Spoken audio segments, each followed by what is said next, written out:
창세기 1장 26절에 하나님이 가라사대 우리가 우리의 형상대로 우리의 모양대로 사람을 만들자 했습니다. 여기서 우리의 했습니다. 성부와 성자와 성령 하나님이 삼위일체 하나님이 모든 동물들을 만들고 하나님의 형상대로 하나님의 모양대로 사람을 만든다 했습니다. 그리고 2장 7절에는 여호와 하나님이 흙으로 사람을 지으시고 생기를 그 코에 불어넣으시니 사람이 생명이 된지라 했습니다.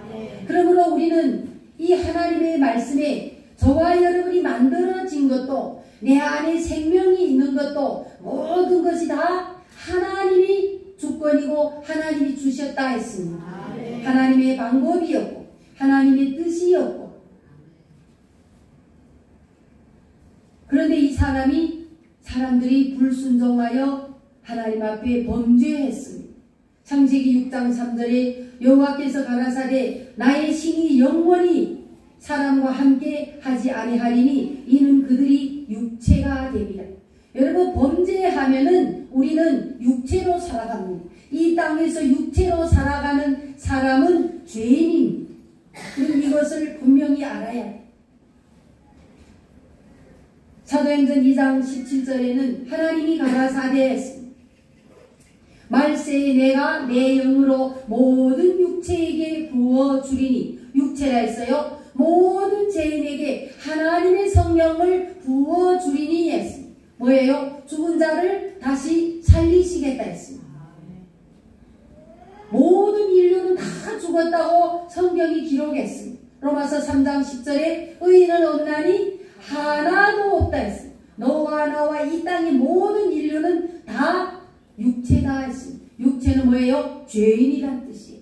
그런데 이 육체에게 하나님께서 성령을 불어 넣어 주시리니 다시 죽은 영혼이 회복됩니다. 에덴 동산에 그 생기를 불어넣어서 아담이 생명이 된 것 같이 죽었던 우리 영혼이 오늘 예수 그리스도의 그 십자가의 대속의 은혜로 우리가 주님이 다시 성령을 불어넣어 주심으로 오늘 저와 여러분이 죽었던 영혼이 살아서 다시 하나님을 찬양하고 하나님과의 막혔던 통로에 기도하고 하나님이 공급하시는 말씀을 읽고 하나님이 공급하시는 은혜를 받으면서 매일매일 하나님의 나라를 향하여 가고 있다는 사실을 기억하시기 바랍니다. 이것은 우리가 어떻게 해서 그 다 죽어서 영원한 육체 되는데 죽을 수밖에 없었는데 우리가 살 수 있었던 유일한 하나님의 은혜는 어디에서 알 수 있느냐? 창세기 3장 21절에 여호와 하나님이 아담과 그 아내를 위하여 뭘 지어 입혔어요? 가죽옷을 지어 입혔어요. 뭐예요? 지금은 죄를 졌지만은 가죽옷, 대속의 은혜가 있으면 살 수 있다. 이미 창세기의 예표로 보여주셨고 그 때가 이루어져서 그리스도께서 십자가의 죽으심으로 하나님과의 구원의 길을 열어놓으셔서 우리가 가죽옷이 아담이 입었던 가죽옷은 예수님이 십자가에 죽으신 그 옷입니다. 짐승을 잡아야 가죽을 이제 지어서 옷을 입을 수가 있듯이 예수님이 십자가에 죽으셔서 그가 다 죽었기 때문에 그 대속의 가죽옷이 입은 자마다 저와 여러분이 성령을 받아서 생명이 된지 우리의 죽었던 영혼이 살아서 하나님께 나아가게 되었다고 말씀합니다. 그래서 성경은 다 짝이 있다고 했어요. 예표하고 예언하고 성취하고 예언하면 반드시 성취되고 이것이 성경의 말씀입니다. 그래서 예수님이 이 땅에 오셨을 때도 수없이 말씀으로 가르칩니다. 내가 아버지께로서 너희에게 보낼 보혜사 성령 보혜사 하나님으로부터 이제 보혜사 성령을 모든 사람에게 다 보내주리니 했습니다. 그러면은 그 진리의 성령이 오면은 너희 각자에게 임하면 듣는 것을 말하고 보는 것을 말하고 증거가 되고 성령의 인도함을 받아서 신앙생활 할 것임을 예수님이 이미 이 땅에 오셨을 때 말씀을 주셨습니다. 그러므로 우리 고린도전서 12장 3절에는 성령이 아니고는 그리스도를 주라 칭할 자가 없다 했습니다. 오늘 저와 여러분이 정말 천국과 지옥이 있는 걸 내가 믿어지고 예수님이 믿어진다면은 당신 안에는 성령이 있다는 증거입니다. 아직 천국이 잘 믿어지지도 않고 예수님이 십자가에 나위에 죽은 것이 믿어지지 않는다면은 두 가지입니다. 어린아이든지 아니면 성령이 없든지 두 가지밖에 없습니다. 우리 오늘 5장의 16절에 정말 귀한 말씀. 내가 이르노니 너희는 성령을 쫓아 행하라 했습니다. 너희는 성령을 쫓아 행하라. 뭐예요? 하나님의 사람들은 성령을 쫓아 행하라. 오직 하나님 중심에서, 오직 말씀 중심에서, 오직 교회 중심에서, 아멘? 오직이라 했습니다. 집중하여 하나님 안에서만이 모든 생각하고 말하고 삶을 살아갈 것을 말씀하고 있습니다. 그리고 오직 너희는 성령을 쫓아 행하라는 건 오직 말씀대로 순종하고 말씀대로 모든 삶을 살아갈 것을 오늘 사도 바울이 갈라디아서 5장 16절에 우리에게 말씀을 주고 있습니다. 사랑하는 성도 여러분, 우리가 신앙생활을 하면서 우리의 마음에 얼마나 오직입니까? 얼마나 오직. 여러분 이 시간에 말씀이 딱 30분이나 많이 해야 35분입니다. 집중해서 들어야 돼요. 딴 손동작 안 하면 돼. 핸드폰을 다 내려놓고 아무것도 보면 안 됩니다. 왜? 예배 드리는 시간이에요. 육체의 소욕은 성령을 거스리고 성령의 소욕은 육체를 거스리노니 이 둘이 서로 대적합니다. 나는 이렇게 하고 싶은데 또 내 안에 다른 법은 이렇게 하고 싶고, 그래서 사도 바울은 오호라 나는 공부한 사람이다. 그래서 나는 날마다 죽노라 했어요. 뭐가 죽어요? 육체의 법을, 내 육의 근성과 육의 소욕을 매일매일 하나님 앞에 결박하고 죽인다고 말씀하셨습니다. 그래서 우리 이 시간에는 무엇이 성령의 사람이고, 그럼 성령의 사람이 성령의 열매는 어떻게 맺고 무엇이 성령의 열매인가 함께 은혜 받도록 하겠습니다. 첫 번째, 성령의 사람. 내가 성령의 사람인지 아닌지 여러분 잘 자신을 점검해야 됩니다. 성령의 사람은 인을 받습니다. 인이라는 게 뭐예요? 도장 찍는다. 하나님이 성령의 사람에게는 도장 찍었습니다. 뭐예요? 택한 백성이 있다는 거예요. 청함을 받은 자는 많되 택함을 받은 자는 적다 했습니다. 여러분 교회 다 왔다 갔다고 천국 가는 것이 아닙니다. 그래서 성령의 사람은 인을 받아야 돼. 너는 내 것이라 내가 너를 치명하여 하나님께로부터 부르심을 먼저 받아야 됩니다. 성령의 인을 받은 사람은 성령 하나님이 그 안에 계셔서 그의 삶을 주관하시고 그의 삶을 도와주시고 그를 보호해 주십니다. 여러분 우리가 내가 어떤 집을 살 때도 집을 사든지 뭐 전세하든지 월세하든지 뭘 이제 써요? 계약서를 쓰잖아요. 상대방의 주소와 이름과 주민번호, 나의 주민번호와 또 핸드폰 다 쓰고 양쪽에 뭘 찍어요?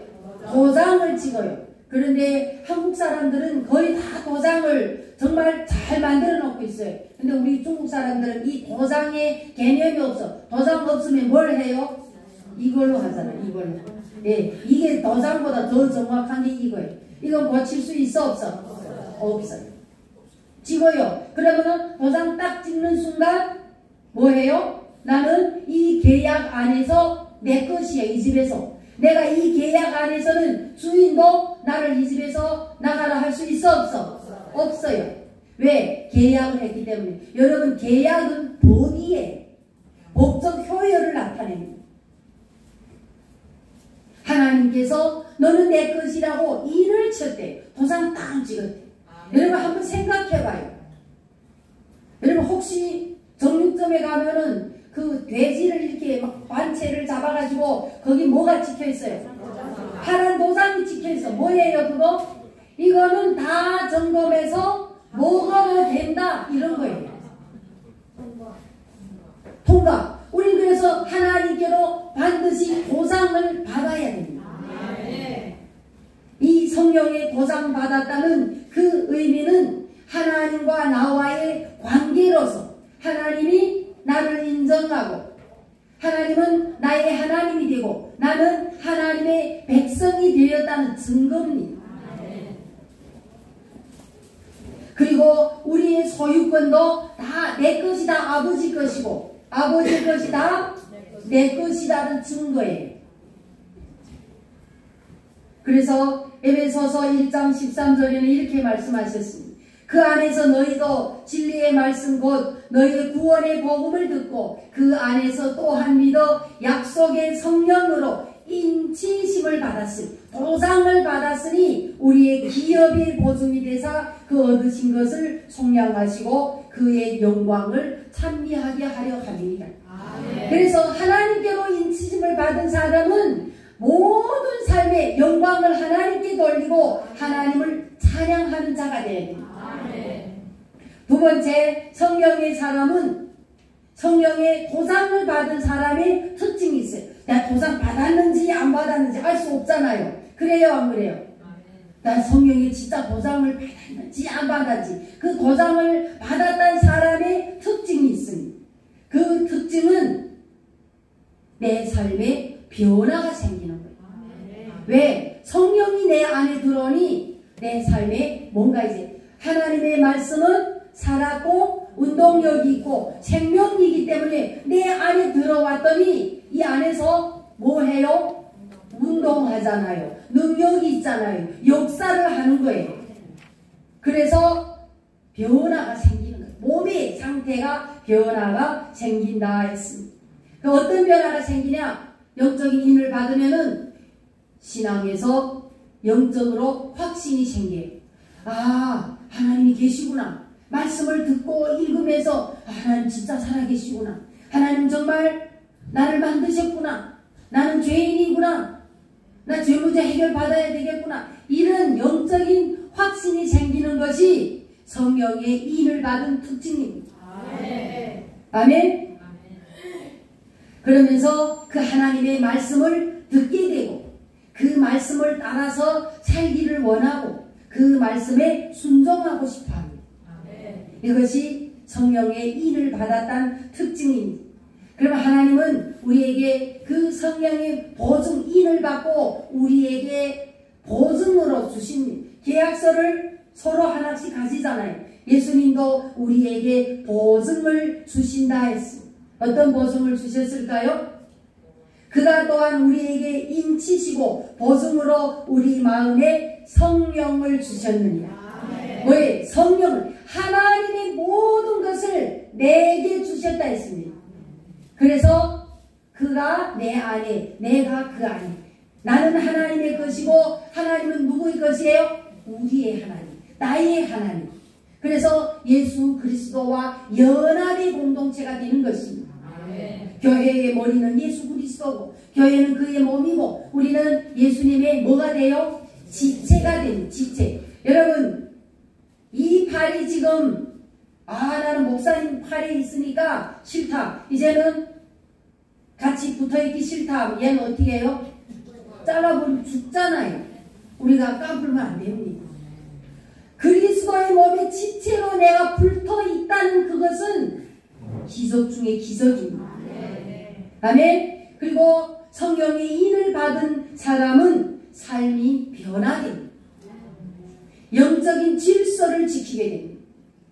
생각이 달라져.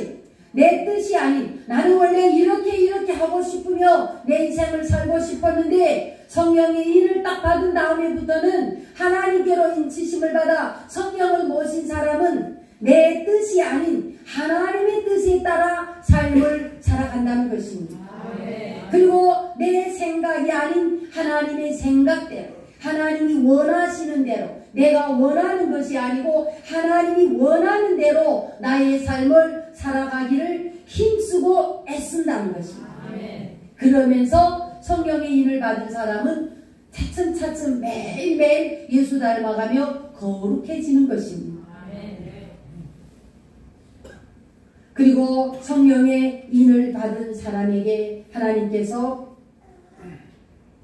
하나님은 그냥 야 너는 이제부터 내 것이다, 복받아라 복받아라 이렇게 하고 누워가지고 하나님이 주시는 매일 먹고, 그거 아닙니다. 하나님이 원하시는 것은 오직 성령이 너희에게 임하시면 너희가 뭘 받고? 권능을 받고 하늘과 땅의 모든 권세를 다 받아가지고 뭐가 되라? 내 증인이 되라 했어요. 그래서 성령의 인치심을 받은 사람은 복음의 사명자가 되는 것이에요. 복음을 위하여, 주를 위하여, 하나님 나라의 확장을 위하여 일하는 자가 되어야 됩니다. 아멘. 성령, 하나님 안에서 성령 받았는데 일하지 않는다. 여러분, 성경에는 달란트 비유가 나와요. 1달란트, 2달란트, 5달란트. 2달란트와 5달란트 받은 자는 뭐 했어요? 너무 기뻐가지고 써주셔서 감사하고 쓰임받아 감사하고 너무 즐거워가지고 가서 열심히 정직하게 충성되게 헌신하고 수고하고 땀 흘려 갑절에 유익을 내서 주인에게 올려드렸습니다. 그랬더니 작은 일에 충성한 자가 내가 네게 많은 것을 주리라 했습니다. 1달란트 받은 자는 어떻게 했어요? 갖다 감춰버렸다 했어요. 성령의 인을 받았는데 아무것도 안 하고 그냥 이걸 가지고 오히려 이용하거나 내 육신의 근성과 육의 소욕을 위하여 살아간다면은 그는 나중에 쫓겨나서 슬피 울며 이를 갈미 있으리라 했습니다. 우리는 예수 믿고 구원받아 하나님 앞에 일하는 자가 되어야 돼요. 무슨 일을 할까? 하나님 저 무슨 일을 할까요? 하나님 저 어떻게 할까요? 끊임없이 주께 물어보며 어떻게 하면 복음의 사명자로 유익으로 쓰임받을 것인가? 이런 것에 고민하고 거룩한 부담이 돼야 됩니다. 여러분들이 지금 신앙생활을 하면서 여러분들이 맡겨진 사명, 여러분에게 주어진 직분, 이것은요 내가 주 안에서 사는 것과 주 밖에서 사는 것은 하늘과 땅의 차이입니다. 주님의 직분을 맡아가지고 주께서 맡겨주신 하나님이 주신 일을 감당할 때는 하나님이 그것에 한없는 복을 부어주세요. 아멘. 그런데 복을 받은 다음에 중요해요. 어느 날 복을 바꿔보니 이 복이 누구 것이에요? 누가 주셔서? 하나님이 주셨는데 내 거예요. 슬슬슬 이렇게 하면 안 됩니다. 그래서 주 안에 있는 것과 주 밖에 있는 것은 우리는 하나님 앞에 늘 모든 삶이 긴장하게 살아야 됩니다. 두렵고 떨림으로 살아야 됩니다. 내가 다 가진 것 같아도 하나님의 은혜로, 여러분 부자가 하나님의 은혜로 부자가 됐어. 하나님의 은혜로 풍성해졌어. 그 순간에 내 영혼아 이제 편히 쉬어라. 나 이제부터는 아무것도 안 하고 해도 너무 대체 부족함이 없다. 그 순간에 끝나버렸어. 우리 나의 나된 것이 다 하나님의 은혜임을 저와 여러분이 기억하시기를 바랍니다. 그래서 성령 받은 하나님의 사람은 하나님을 기쁘시게 하는 자. 어떻게 하면 하나님을 기쁘게 할까? 그리고 복음에 유익한 자로 하나님 앞에 믿음으로 신앙생활 하는 사람이 성령의 사람이라고 우리에게 말씀을 주고 있습니다. 성령의 인을 받은 사람은 예수 그리스도의 복음을 전하는 사명을 가지고 자신의 삶을 통해 하나님의 영광을 나타내고 교회 안에든지 세상 속에서든지 모든 일들을 동일하게 감당하는 사람이 성령의 사람이라고 말씀하고 있습니다. 그러므로 성령의 사람의 우리가 이제 그 특징과 모든 것을 보면은 구체적으로 나타납니다. 성령의 사람은 먼저 생각의 변화가 생깁니다. 생각. 성령이 딱 들어가는 순간에 생각이 확 달라집니다. 예전에는 계속 뭘 먹을까, 뭘 마실까, 뭘 입을까 이런 생각에 가득 차 있었는데 어떻게 하면 하나님을 기쁘게 하고 어떻게 하면 내가 더 예수 닮아가고 그런 일에 생각이 가치관이 달라진다고 말씀하셨습니다. 성령의 인도하심을 따라 우리의 생각을 맡길 때 우리의 사고방식이 달라집니다. 그리고 세상을 바라보는 우리의 생각과 가치관이 달라진다 했습니다.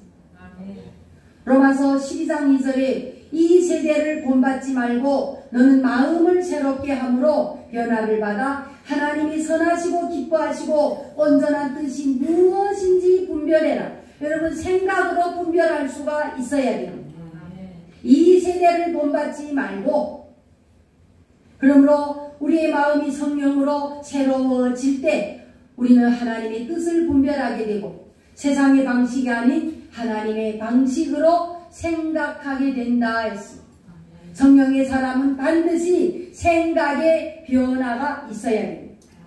그리고 성령의 사람은 감정에도 변화가 돼요. 우리는 지성의를 가졌잖아요. 그래서 성령의 사람은 감정에도 변화가 있어야 돼요.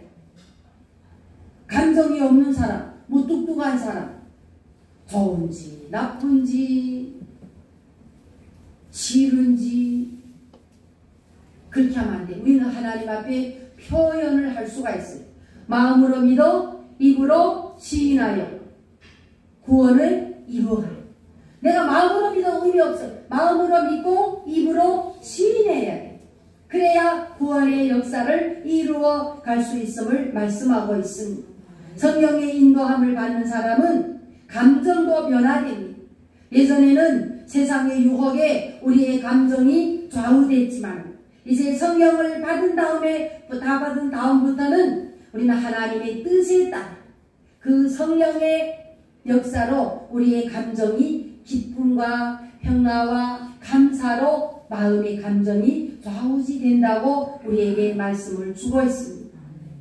그리고 성령의 인을 받은 사람은 삶이 변화돼요. 여러분 예수 믿고 구원받아서 제일 중요한 게 삶이 변화돼야 돼요.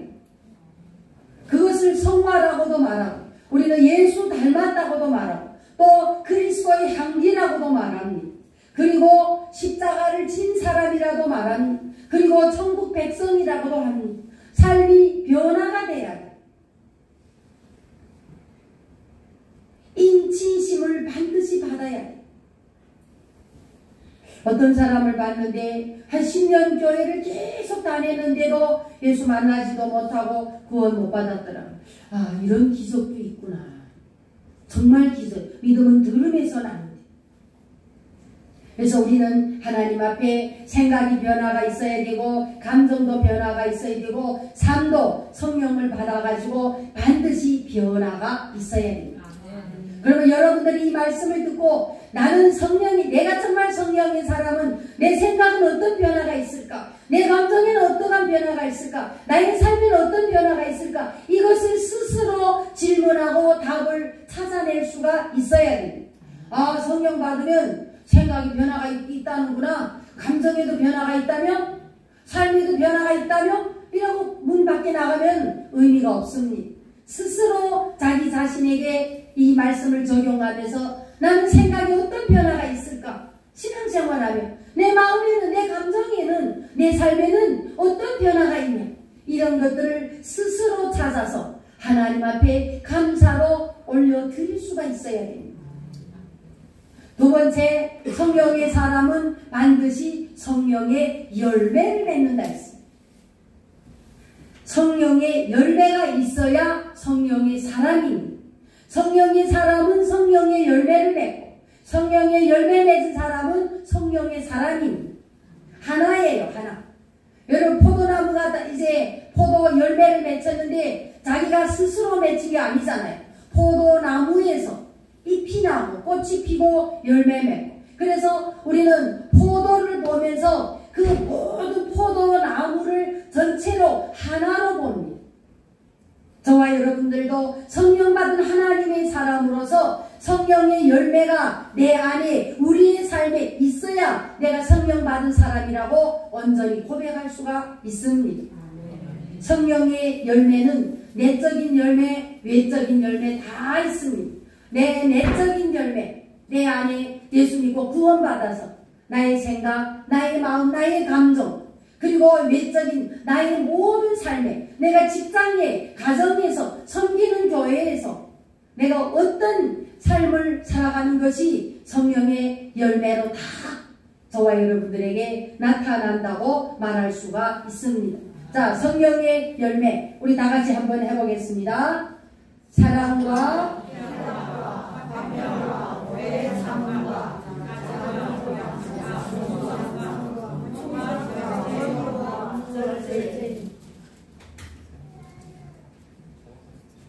열매가 뭔지 알아야 열매를 맺죠. 갈라디아서 5장 22절 23절 여러분 꼭 이 말씀은 여러분들이 알아야 여러분들이 그 삶을 살 수가 있고 그 삶에 하나님이 주시는 은혜와 은총과 복을 받아 누릴 수가 있습니다. 신앙생활에는 성령의 열매가 있어야 성령의 사람이라고 고백할 수가 있다 했습니다. 그러면은 예수님은 이 땅에 오셔서 예수님 자신이 성령입니다. 예수님은 이 땅에 오셔서 모든 만민에게 어떤 열매를 맺혔어요? 예수님은 이 땅에 오셔서 무슨 열매를 맺혔어요? 예수님 자신이 성령인데 예수님 자체의 성령이에요. 예수님이 그 모든 사역 중에 무슨 열매를 맺혔어요? 예수님 자체가 사랑이에요. 예수님이 무슨 열매 맺어요? 나는 무슨 열매다? 나는 무슨 열매다? 부활의 첫 열매. 사망의 권세를 이기시고 모든 사람을 살리는 자기의 첫 열매가 됐어요. 그래서 그 열매를 믿는 모든 사람은 다 예수님처럼 부활할 수 있다는 것을 증거로 말씀하셨습니다. 아멘. 그 예수님은 성령이시고 사랑이시고 하나님이십니다. 그가 친히 나는 부활의 열매요 했습니다. 나를 믿는 자는 죽어도 살겠고 무릇 살아서 믿는 자는 영원히 죽지 아니하리라. 그래서 예수님을 믿어지면은 누구든지 다 뭐 할 수 있다? 부활할 수가 있다. 아멘. 그래서 예수님은 이 땅에 부활의 첫 열매가 되셨습니다. 예수님이 여러분들이 함께 사랑이라고 했습니다. 주님의 사랑은 아가페 사랑입니다. 하나님이 우리에게 그 사랑을 주시면서 너희들은 하나님을 사랑하는 만큼 이웃을 사랑해라 했습니다. 하나님을 사랑하는데 이웃을 사랑하지 않으면 그건 사랑이 아니에요. 이웃은 잘 사랑하는데 하나님을 사랑하지 않는다? 그것도 사랑이 아닙니다. 하나님을 사랑하는 만큼 우리는 이웃을 사랑해야 그것이 예수 그리스도의 십자가의 사랑을 믿는 자의 특징이고 증인입니다. 아멘. 그래서 오늘 저와 여러분이 성령의 열매, 내적인 열매, 사랑. 여러분 사랑이 뭐냐? 주님의 사랑은 아가페 사랑이라 했습니다. 조건 없이 우리를 사랑했습니다. 그러나 인간의 사랑은 상대적인 사랑이에요. 내가 너를 사랑한 만큼 나를 사랑하고 네가 나를 얼마나 사랑하면 나도 너를 그만큼 사랑하고. 그러나 하나님 안에서 영적인 사랑은 값없이 우리를 살려주시는 그러한 사랑입니다. 그래서 주님의 사랑은 아가페 사랑인데 무슨 사랑이냐? 희생적이고 헌신적인 사랑입니다. 그래서 주님의 그 십자가의 사랑을 믿는 모든 성령 받은 사람은 우리의 이웃을 향하여 헌신적으로 사랑해야 되고 희생적으로 사랑을 전달할 수가 있어야 됩니다. 이 사람은 이래서 요만큼밖에 줄 수 없고 저기는 이래서 줄 수가 없고 이런 따지면 안 됩니다. 주님의 아가페 사랑을 받았다면은 우리는 그 사랑을 받아가지고 희생적으로 사랑할 수가 있고 헌신적으로 우리의 이웃을 사랑할 수가 있어야 됩니다. 이게 복음의 사명자입니다. 그래서 갈라디아서 2장 20절에는 복음의 사명자는 어떤 삶을 살아갈 것인가, 어떤 자세가, 어떤 모습이고 어떤 고백으로 살아갈 것을 말씀하고 있습니다. 2장 20절 내가 그리스도와 함께 십자가에 못 박혔나니 그런즉 이제는 내가 산 것이 아니요 오직 내 안에 그리스도께서 사신 것이라. 이제 내가 육체의 가운데 사는 것은 나를 사랑하사 나를 위하여 자기 몸을 버리신 하나님의 아들을 믿는 믿음 안에서 사는 것이라. 이게 복음의 사명자의 고백이고 사명입니다. 이제 나는 지금 내가 육체로 살아있지만은 내가 이 땅에 하나님이 나를 살게 한, 살아있게 한 이유와 목적이 뭐냐? 십자가 전달하기 위해서입니다. 하나님을 모르는 자를 복음을 전하여 구원의 통로로 나를 사용하고 계신다고 말씀하고 있습니다. 오늘 저와 여러분들은 난 성령의 사람이고 나 확실히 구원받았고 나 확실히 하나님의 사람인 걸 확실하다. 그렇다면은 저와 여러분들은 오늘 갈라디아서 2장 20절이 우리의 믿음의 고백이 되어야 되고 우리의 삶이 되어야 될 줄로 믿습니다. 우리는 적어도 하나님 앞에 책망받지 말아야 됩니다. 입술은 주님을 닮은 같으니 마음은 내게서 멀리 떠났도다. 모양은 획칠해서 깨끗한 것 같은데 마음은 너무 더럽다. 그런 책망을 받지 말아야 됩니다. 모양은 양 같은데 안을 들여다봤더니 염소와 같은 이리와 같다. 이런 책망을 저와 여러분이 받지 말아야 됩니다. 만약 받는다면은 오늘 말씀에 뭐예요? 너희 그 사람에게는 하나님의 나라가 유업이 없다 했어요. 구원이 없다는 것입니다. 오늘 우리가 이렇게 하나님 앞에 시간을 투자하고 몸을 투자하고 삶을 투자하고 찬양하며 예배를 드리는 이유와 목적이 뭐예요? 저 영원한 나라를 소망하며 준비하며 사모하며 가는 것이 아니겠습니까? 아멘. 아멘. 그래서 사도 바울은 이렇게 하겠습니다. 현재의 고난은 장차 받을 그 영광과 좋게 비교할 수 없다 했습니다.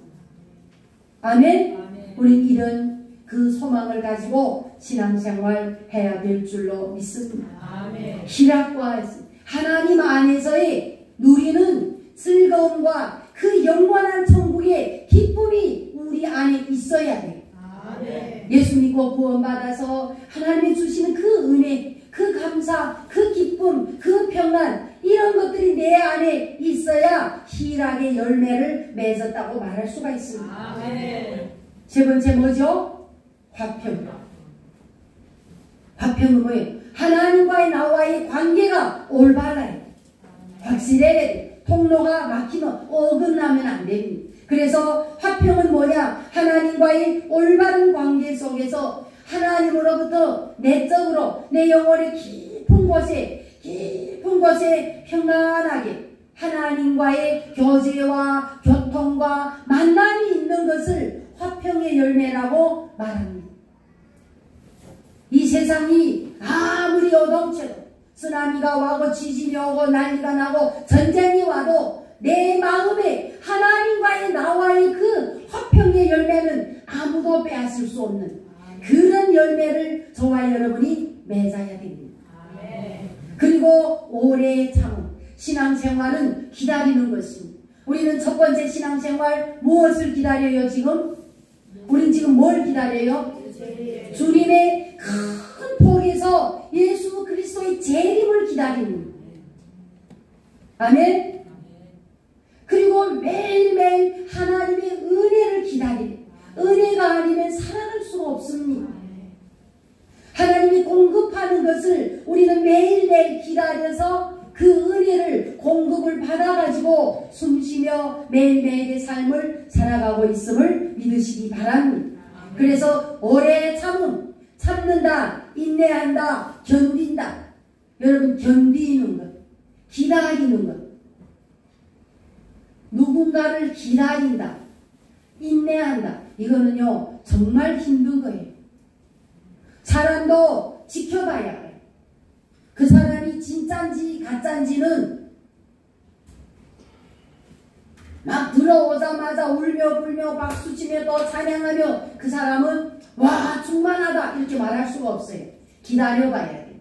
지켜봐야 돼. 문제가 왔을 때, 교회에 어려움이 왔을 때 변함이 없느냐, 그것을 우리가 지켜보면서 이 사람은 정말 써도 될까 쓰지 말아야 될까, 이것을 우리가 알 수 있다는 것입니다. 오래 참음, 어려운 상황 속에서도 하나님을 신뢰하고 끝까지 기다리는 믿음, 이게 오래 참음의 열매입니다. 우리 모든 성도들도 우리가 잠깐 사는 이 땅에서 매일매일의 삶이 심히 피곤하기도 하고 지치기도 하고 수많은 문제에 우리가 둘러싸일지라도 현재의 고난은 장차 받을 것과 저렇게 비교할 수 없다. 말씀이 소망이 되고 그 말씀이 희망이 되어 오래 참음으로 이 열매를 맺어가시기 바랍니다. 그리고 자비의 열매, 성령의 열매에 자비의 열매가 있습니다. 중국말로는 언츠라고 했습니다. 하나님의 그 은혜로 주시는 자비하심, 모든 사람을 향한 부드러움과 친절하심. 여러분, 자비의 열매를 맺은 성령의 사람은 부드러워요. 여러분, 그걸 늘려봤어요. 사람이 그냥 우리가 밥 먹고 살 때는 이 몸이 이제 근육도 있고 막 뻣뻣하잖아요. 그런데 사람이 금식을 하면은요, 모든 이 몸 자체가 부드러워져요. 아, 진짜입니다. 여러분, 한번 시험해봐요. 정말 금식하면 모든 것이 부드러워져요. 안 해보니까 모르죠? 금식 기도원 좀 한번 가자 해도 죽어도 안 가더라고. 완전 죽어도 안 가. 금식하면 뭐 죽는 줄 알고. 목사님 지난주에도 월요일부터 목요일까지 금식했습니다. 안 죽었잖아. 한 기도 안 한다고. 하루도 안 된다고 하는데 누구는 되고 누구는 안 되겠어요? 그러니까 또 뭐 목사는 되고 뭐 몇 명과 핑계를 하면 안 됩니다. 그래서 우리는 하나님을, 사람을 향하여, 하나님의 사람은, 성령의 사람은, 성령의 열매에 이제 자비의 열매를 맺었다고 하는 사람은 첫 번째, 모든 사람이 대해 어떻다? 부드럽다. 여러분, 옆에 분 쳐다봐요. 말에 물어봐요. 제가 부드러운가 보라고. 표정도, 눈빛도, 내가 하는 말도 부드러운가. 여러분, 우리 부드러워야 돼. 근데 우리 부드럽기보다 어떻게 해요? 딱딱하잖아요. 싸나워요. 그런 사람은 무조건 금식해.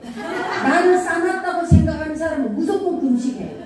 아, 진짜입니다. 금식하면 어떻게 된다? 부드러워진다. 그 좋은 걸 왜 안 해요? 뛰어가서 해야지. 부드러워지고, 그리고 친절해진다. 여러분, 이게 자비의 열매예요. 부드러워지고 친절해지고. 여러분, 부드럽고 친절한 사람과 대화하는 게 좋겠어요? 뻣뻣하고 딱딱한 사람과 대화하는 게 좋겠어요? 어떤 게 좋겠어요? 여러분, 생각해봐요. 당연이라 하면서, 그럼 나도 하나님 앞에 기도할 수가, 하나님, 나 자비의 열매를 맺게 해주시. 모든 사람이 부드럽고 모든 사람에게 친절할 수 있는 그런 열매를 맺으며 살기를 원합니다. 이렇게 하면은 또 어떤 사람은 이래요. 니부터 자비의 열매를 맺어.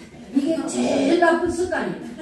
하나님 앞에서 니부터 그 열매를 맺고만, 이게 제일 나쁜 습관. 주여, 아멘입니다. 아버지, 자비의 열매를 맺기를 원합니다. 이런 사람이 성령의 사람입니다. 아멘. 그리고 양선의 열매. 양선. 하나님의 성품을 닮은 사람. 의롭고 선하고 예수 그리스도의 성품을 닮은 그런 삶이 양선의 열매입니다.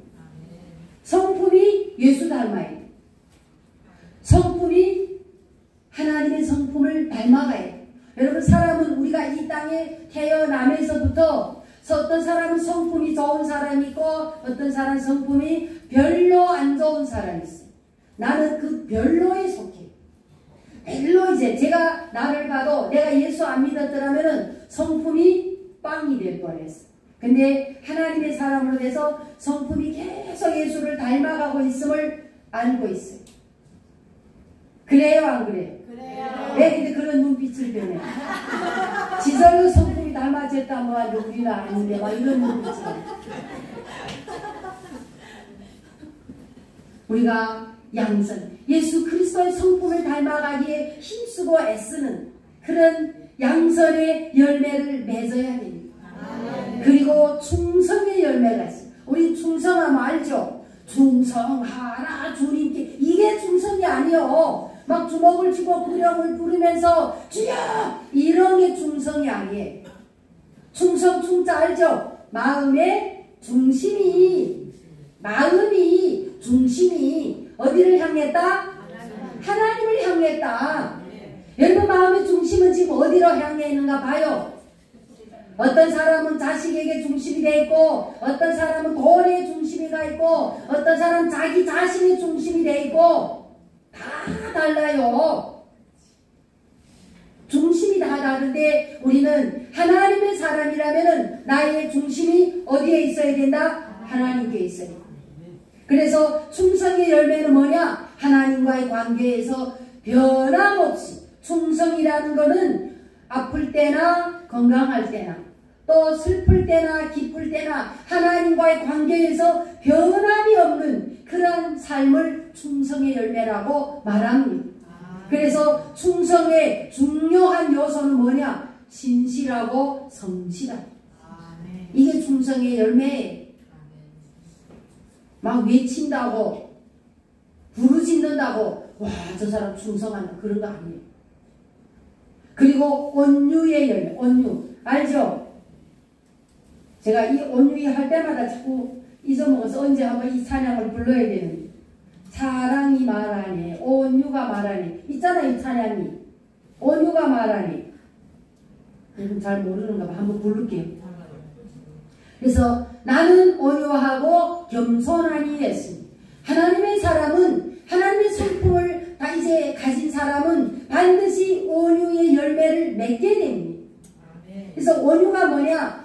강한 것 같은데 또 부드럽고, 또 남을 다스리는 것 같은데 섬기는 자. 이게 온유예요.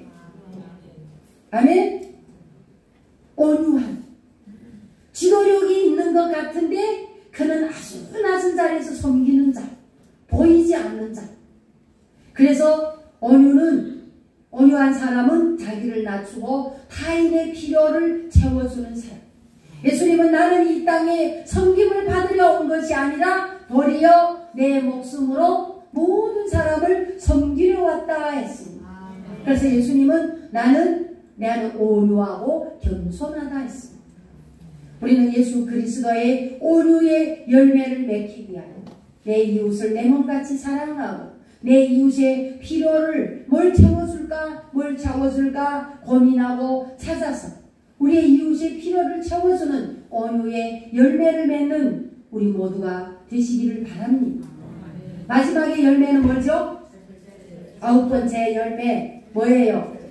절제가 뭐예요? 여러분 절제하면은 누가 나를 주먹을 때려도 나는 괜찮아요 이런 게 절제가 아니요. 누가 내 이제 지갑을 주머니에서 뺏어가도 괜찮아 이런 건 절제 아니에요. 여러분 절제가 뭐예요? 내게서 어떤 현장에 볼 때 뭐가 확 올라올 때도 내려가 티를 안 내는, 내 영적으로 성령이 내 안에 권능이 돼가지고 내 안에서 달려올 때, 어떤 문제가 내게 다가오고 어떤 주먹이나 어떨 때도 내려가 티를 변함이 없이 나타내는, 아무것도 없는. 그래서 절제가 뭐냐? 욕망과 충동을 이기는 힘이에요. 우리에게 어떤 때는 돈 좀 많이 벌어보자 이런 정욕의 욕심이 있어요 없어요? 있어요 없어? 있잖아요. 누가 그러더라고요. 전 토요일에 전도하자 이랬더니 목사님 돈 벌어야 되나? 돈 필요해요. 그래 토요일날 돈 확 벌어라. 벌써 언제까지 버는가? 목사님 돈 벌어야 돼. 요즘에 목사님이 이상하게 이 토요일에는 그렇게 전도하자고 해도 듣지도 않아요. 안 와요. 오지도 않습니다. 나는 산으로 가야 돼요. 나 밭을 샀어요. 나 결혼했어요. 나 장가 갔어요. 다 각자가 자기 일에 하면서 여기는 안 와요. 여러분이 스스로 한번 하나님 앞에서 여러분 자신을 뒤돌아보면서 과연 내가 해야 할 일이 무엇인가, 나의 삶의 신앙생활의 우선순위가 무엇인가, 여러분 스스로 질문해보고 스스로 답을 찾기를 부탁드립니다. 그래서 절제가 뭐냐? 절제 열매는 우리가 하나님의 뜻에 따라 살아가도록 도와주는 것이 절제입니다. 내가 하나님의 뜻에 따라서 내가 살아갈 수 있도록 나를 도와주는 힘, 나를 도와주는 능력, 이런 것들이 절제입니다.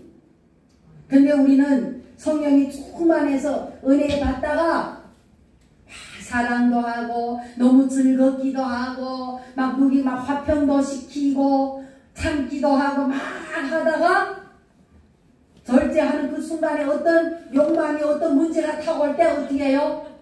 이 8가지 열매를 순간에 다 유산시켜요. 그래서 신앙생활이 천천히 올라가다가 잘 쌓아놓은 걸 어느 한순간에 박살을 내버려요. 그러다가 뚝 떨어져서 그때부터 어떻게 해요? 주여 잘못했습니다. 다시 도와주세요. 하나님이 도우심을 받아요. 그렇게 신앙은 우리가 넘어졌다 일어섰다 넘어졌다 일어섰다 하면 신앙이 어떻게 돼요? 성화되고 성숙하고 성장한다고 말씀하고 있습니다. 성령의 사람, 생각과 감정과 삶이 변화되어야 됩니다. 성령의 사람은 성령의 인을 받아야 됩니다. 그 사람의 특징이 있다. 그 사람에게 우리에게 보증을 주셨다. 그래서 오늘 저와 여러분이 성령의 사람, 성령의 열매를 맺기를 원합니다. 성령의 9가지 열매는 그리스도의 삶에서 필수적인 성품이라고 했습니다. 성령의 열매는 우리의 내면과 우리의 외면과 우리의 삶을 성장을 동시에 이끌어갑니다. 사랑과 희락과 화평부터 시작하여 절제까지 이 열매들은 우리가 하나님과 깊은 관계를 맺도록 우리의 삶 속에서 역사하고 있다고 성경이 말씀하고 있습니다. 우리는 우리 자신의 생각과 마음을 성령의 인도하심에 맡겨야 돼요. 우리의 생각을 맡기고 우리의 마음을 맡기고 우리의 삶을 하나님의 인도하심에 맡겨야 됩니다. 그러면은 하나님께서 맡아가지고 우리를 가장 좋은 길로, 가장 의로운 길로, 가장 복된 길로 성령 하나님이 우리를 이끌고 인도해 주심을 믿으시기 바랍니다. 아멘. 베드로전서 5장 8절에 근신하여 하나 깨어라 너희 대적 마귀가 우는 사자와 같이 두루 다니며 삼킬 자를 찾나니 했습니다. 사랑하는 성도 여러분, 우리가 하나님 앞에 헛된 것을 구하여 하나님의 앞에 부끄러운 자가 되지 말고 우리가 성령의 사람으로 성령의 열매를 맺으면서 매일매일 하나님을 기쁘시게 하고 복음에 유익한 우리 모두가 되시기를 예수님의 이름으로 축원합니다.